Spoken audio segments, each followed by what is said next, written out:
My sister-in-law was way too close to my husband, and everyone told me I was overthinking.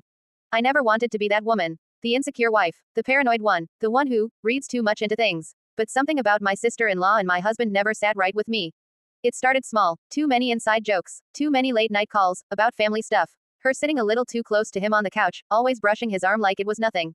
Whenever I entered the room, the energy changed. Conversation stopped. Laughter died. Phones got locked. I told myself I was imagining it. Then I noticed she knew things about him that I didn't. What stressed him? What made him laugh lately? What he was going through? I was his wife. Why was she his emotional support? At family gatherings, she would defend him before I even spoke. If I joked with him, she'd cut in. If we argued, she'd side with him, every single time, like she was his partner and I was the outsider.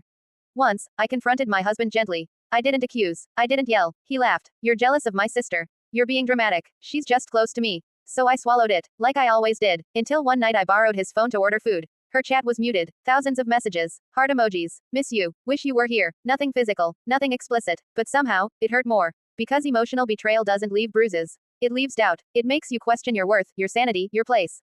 When I finally confronted both of them, she cried. Said I misunderstood. Said I was trying to break the family. And my husband, he asked me why I couldn't just let it go. That's when I realized the worst part wasn't her being too close. It was him choosing her comfort over my pain. Now every time I look at them in the same room, I don't feel anger anymore. I feel replaced. And somehow, I'm still the one everyone thinks is the problem. After discussing it with my best friend Jessica, she advised me to watch her, not him. So I did, and that's when everything started to unravel. My husband never hid his phone. Never deleted messages. Never got defensive when I asked questions. But she did. She'd message him constantly, always disguised as concern. Did you eat? You look tired lately. You don't sound happy. At first glance, it looked harmless. Sisterly. Innocent. Until I noticed the pattern. She only texted when I wasn't around. She only called when she knew I was asleep or busy. And whenever I entered the room, she'd suddenly go quiet. The turning point came during a family gathering. I watched her closely this time. She complimented him, not casually, but intimately. About his patience. His kindness. How rare men like him are. Then she looked at me and said, smiling. You're so lucky. Not everyone deserves a husband like this. That wasn't a compliment. That was a claim. Later that night, my husband casually mentioned. She told me you seem stressed lately. Asked if everything's okay between us. I froze. I had never said that to her. That's when it hit me. She wasn't trying to steal my husband physically. She was trying to replace me emotionally. Planting doubts. Positioning herself as the understanding one. The one who listens. The one who gets him. And the worst part, my husband was completely oblivious.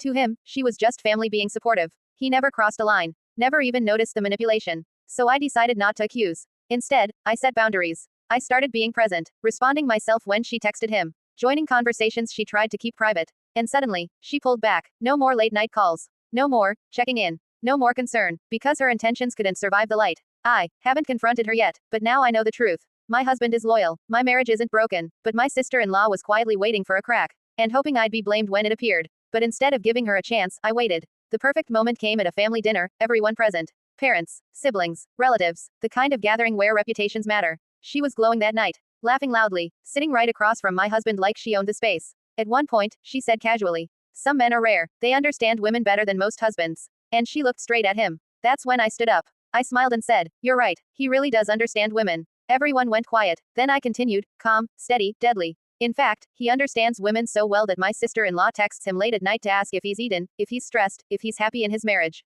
She laughed nervously. That's not what it sounds like. So I pulled out my phone and read the messages out loud. Not all of them, just enough. The room changed instantly. I looked at her and said, you told him I was stressed. That our marriage seemed off. When exactly did I say that to you? Silence. Her face went pale. Then I turned to the family. She's never touched my husband. She's never crossed a physical line. But she tried to erase me emotionally, slowly, quietly, deliberately. Someone asked her to explain. She cried. Said she was misunderstood. Said she only cared too much. Said she felt lonely. That's when my husband finally spoke. I never asked for this, he said. I never needed this. And I never hid anything from my wife. He moved his chair closer to mine. That one action broke her. She started shaking, yelling that I trapped her, that I was cruel for embarrassing her like this. I looked her dead in the eyes and said, you embarrassed yourself the moment you thought my marriage was your opportunity. No one defended her, not one person. By the end of the night, her phone was taken away by family. She was asked to leave early. And she hasn't contacted my husband since. Family gatherings are awkward now, but peaceful, because the truth is finally loud. And she can't play innocent anymore. I didn't lose my husband. She lost her mask.